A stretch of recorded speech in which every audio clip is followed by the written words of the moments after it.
Tonight, violence and vitriol on the streets of the United Kingdom, targeting migrants and mosques in an ugly eruption of anti-immigrant sentiment. For more than a week, riots breaking out in city after city. Cars torched in northeast England. Fires raging in Belfast in Northern Ireland. This hotel, used to house asylum seekers, set ablaze.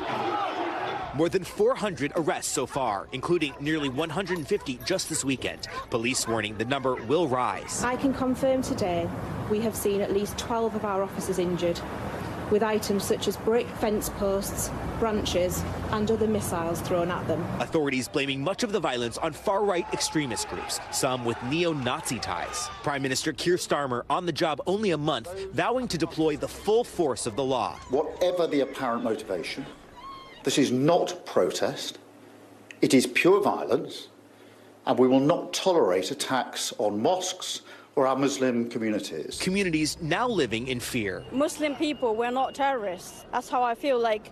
I feel like we're being threatened. It's not safe. Amid the chaos, counter-protesters pushing back. Refugees are welcome here. Why is this happening? The immediate trigger, the murder last week of 3 young girls in a horrific stabbing spree. In the hours after, far-right provocateurs posted disinformation on social media, claiming the suspect was an immigrant in the UK illegally. It went viral, but it wasn't true. Authorities say the suspect is a 17-year-old born in the UK. And social media clearly put rocket boosters under some of the organisation, the inflaming of tensions and also the misinformation. So we will be pursuing this with the social media companies. But immigration has increasingly been a flashpoint in the UK, with huge numbers of asylum seekers arriving in small boats. How do you feel as a Brit when you see what's taking place in this country? Ashamed.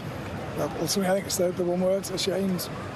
Yeah. It's not how 99% of Britain feel. I think it's just a really small minority. Tonight, with the cleanup underway, painful questions about what kind of a nation the UK wants to be. There are no signs that these riots are calming down. More protests expected tonight in Dublin and in Birmingham.